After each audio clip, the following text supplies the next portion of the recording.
Baik, pada malam hari ini kita akan belajar bareng ya terkait imunologi dasar dan juga bagaimana sistem imun di rongga mulut kita.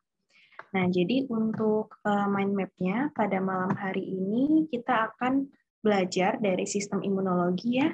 Jadi ilmu imun atau sistem imun itu pada dasarnya tubuh kita memang sudah mempunyai barrier sendiri ya, sudah ada pertahanan sendiri terhadap zat asing yang masuk, bisa berupa virus atau bakteri dan juga patogen lainnya. Nah, bentuk dari respon imun ini terdiri dari dua tipe. Ada yang respon imun spesifik dan ada respon imun non-spesifik. Sebenarnya adalah perbedaannya adalah apakah sudah pernah terpapar atau belum. Nah, di respon imun spesifik ini dibagi lagi nih, ada respon imun seluler sama humoral yang dibedakan oleh sel limfositnya masing-masing. Nanti kita akan bahas satu persatu. Nah, kemudian dari imunologi dasar ini kita juga harus tahu selain sistem imun seluruh tubuh secara umum, khususnya dalam kedokteran gigi, di dalam rongga mulut kita, itu bagaimana sih respon imunnya. Nah, disinilah ada beberapa organ yang memang sebagai barrier penting, sebagai pertahanan penting dari respon imun rongga mulut. Di antaranya adalah membran mukosa yang ada di rongga mulut kita dan juga saliva. Laju alir saliva, kemudian kekentalan dan kecairannya, dan juga komposisi dari saliva itu sendiri yang dapat menjadi tentara atau sistem imun yang ada di rongga mulut kita. Nah, jadi basic-nya, jadi seperti yang kita tahu ya, kalau sistem imun ini, dia itu memang pada dasarnya tubuh kita itu memiliki pertahanan sendiri untuk membentuk netralisasi. Kenapa dibentuk netralisasi? Bahasanya netralisasi. Karena pada dasarnya di tubuh kita itu yang kita tujukan adalah proses keseimbangan. Kita bukan menghilangkan sepenuhnya seluruh patogen ataupun bakteri, kita tidak menghilangkan sepenuhnya, karena pada dasarnya memang ada beberapa jenis bakteri dengan jumlah tertentu itu memang ada di tubuh kita. Itulah yang disebut dengan flora normal. Nah, tujuan dari sistem imun ini adalah untuk menjaga keseimbangan itu. Kalau misalnya jumlahnya sudah meningkat, maka harus dioptimalkan. Dan juga ada bakteri-bakteri atau virus-virus yang dianggap lebih patogen, yang memang dia itu tujuannya masuk ke dalam tubuh adalah untuk menginvasi dan juga bertujuan untuk membuat kerusakan pada jaringan tubuh kita. Inilah fungsi dari sistem imun ya. Yang pertama, dia menjaga keseimbangan, dan yang kedua adalah memang mengusir atau menghilangkan, menghancurkan semua sel patogen yang punya niat buruk ke tubuh kita.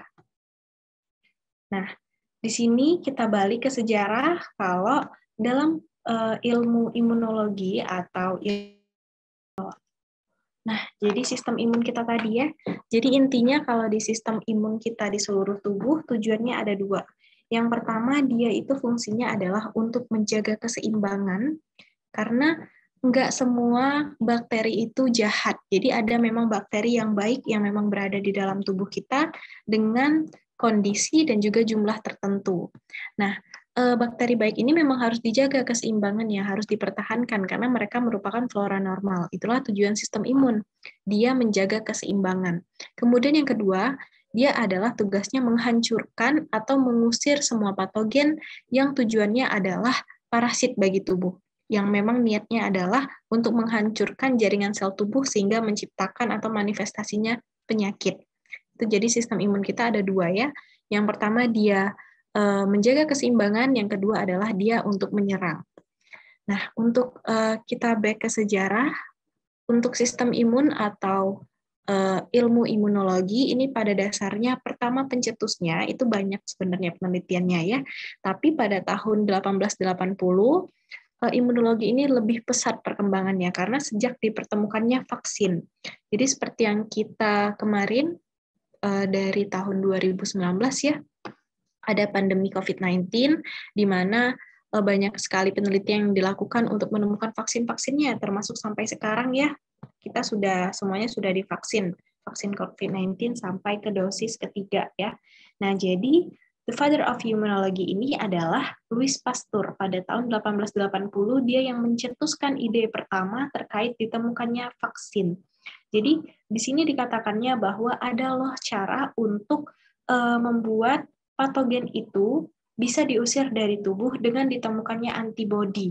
Nah, inilah sebenarnya pencetus pertama juga ditemukannya sistem imun dari respon non-spesifik, karena ditemukannya vaksin, berarti membentuk antibodi dalam tubuh supaya tubuh dapat mengenali antigen yang dianggap zat asing yang merugikan tersebut, sehingga nanti bisa diusir dari tubuh. Jadi inilah orang yang pertama kali mengembangkan sistem imun atau pelajaran terkait imunologi itu dengan pesat, yaitu Bapak Louis Pasteur ya pada tahun 1880.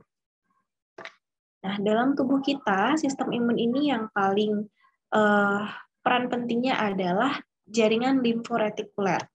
Jadi seperti yang kita tahu, seluruh sirkulasi dari tubuh kita itu terdiri dari pembuluh darah ya, yang dipompa oleh jantung ke seluruh tubuh, dari ujung kepala sampai ujung kaki itu ada pembuluh darah. Nah, kita tidak boleh lupa kalau yang berdampingan dengan pembuluh darah, kalau tadi pembuluh darah itu membawa nutrisi dan juga zat yang kaya oksigen untuk proses metabolisme tubuh, di tubuh kita juga ada jaringan limfe yang memang sudah beredar di seluruh tubuh kita. Misalnya dia ada di sumsum tulang yang memang tempat produksinya ya pada dasarnya neutrofil, kemudian seluruh sel darah putih itu dibentuknya di sumsum tulang. Kemudian ada kelenjar limfe, timus, sistem saluran napas, saluran cerna, dan beberapa organ lainnya. Ini isinya semuanya berdampingan dengan pembuluh darah, ada sistem limfe atau limfatik. Jadi limfe inilah yang berisi sel-sel bebas. Jadi seperti yang kita tahu, tubuh kita ini ada sel tetap, ada sel bebas. Kalau sel tetap berarti sel yang memang berada di dalam, maksud saya, sel yang berada di dalam satu jaringan itu secara tetap. Misalnya, makrofag memang ada di sel-sel tertentu. Tetapi kalau sel bebas, dia mengalir ke seluruh tubuh. Di sini tugasnya dia patroli. Kalau misalnya ada tubuh yang cedera atau tubuh yang mengalami respon inflamasi, maka sel-sel bebas yang ada di pembuluh darah ini dia akan datang ke lokasi tubuh tersebut yang membutuhkan. Inilah disebut dengan sel bebas tadi ya, dia patroli tugasnya. Isinya ialah sel leukosit seperti neutrofil, basofil, dan teman-temannya. Oke, ya di sini ada 3 ya utamanya. Pembuluh limfa, ada nodus limfanya. Jadi di pembuluh limfa itu ada nodus limfanya dan juga limfa kura atau sumsum tulang, tempat diproduksinya sel darah merah dan juga sel darah putih yang nanti akan diedarkan ke seluruh tubuh. Nah, di sini kita kenalan dulu nih sama terminologinya sistem imun. Kalau tadi kita bahas virus, bakteri, semua hal yang dianggap oleh tubuh zat asing yang merugikan, ini kita sebut dengan antigen atau imunogen ya. Jadi ketika antigen atau imunogen tadi sudah masuk ke dalam tubuh kita, maka tubuh kita secara otomatis dia akan ada sistem pertahanan atau barrier-nya. Sistem pertahanan prosesnya inilah yang disebut dengan respon imun. Nah, respon imun ini nanti akan mengeluarkan tentara-tentaranya atau mengeluarkan zat-zat yang digunakan untuk menghancurkan atau mengusir para antigen tadi. Inilah yang disebut dengan antibodi. Jadi ibaratnya kalau misalnya ada musuh datang, musuh itu antigen atau imunogen. Kemudian proses perangnya itu disebut respon imun, dan juga tentaranya itu antibodi. Nah, ada satu ketika sistem tubuh kita, respon imun kita, itu salah mengenali musuh tadi. Jadi ibaratnya itu, kalau misalnya di rumah, orang rumah itu dianggap orang asing oleh tubuh kita. Inilah yang disebut dengan autoantibody. Karena tubuh kita, sel respon imun yang ada di tubuh kita, salah mengenali sasaran. Contohnya ini di kondisi-kondisi autoimun. Boleh nih sharing dari teman-teman lewat kolom chat atau boleh juga open mic. Pernah dengar nggak kira-kira penyakit apa aja yang terkait autoimun? Atau pernah dengar di di berita-berita? Pernah nggak dengar terkait penyakit-penyakit autoimun? Jadi tubuh kita ini salah mengenali musuh yang sebenarnya memang sel tubuh secara murni malah dianggap benda asing. Boleh sharing di kolom chat ataupun open mic juga boleh.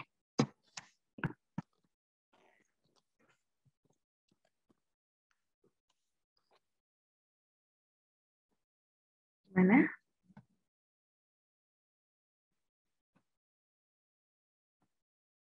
Oke, jadi untuk autoantibody ini atau autoimun, salah satu penyakit yang paling sering ya kita dengar itu adalah lupus ya, lupus erythematosus. Jadi penyakit lupus ini memang pada dasarnya di sini ada patofisiologinya, sel imun dalam tubuh orang yang menderita lupus itu salah mengenali reseptor, sehingga sel yang memang ada di tubuh sebagai sel tubuh itu sendiri dianggap sebagai benda asing. Contohnya adalah sel leukosit ya. Jadi salah satu sel leukosit namanya sel monosit itu dianggap oleh tubuhnya orang yang menderita lupus itu sebagai benda asing. Sehingga nanti manifestasi klinisnya adalah sel darah putih pada tubuh orang penderita tersebut akan mengalami penurunan. Kalau sudah mengalami penurunan sel darah putih, berarti respon imunnya juga semakin menurun. Makanya biasanya orang-orang yang menderita lupus, salah satu manifestasi klinisnya adalah terjadinya malaise, kemudian kalau misalnya salah satu khasnya ya dia ada apa namanya butterfly rash ya di bagian mukanya. Itu salah satu bentuk autoantibody, salah satu contohnya.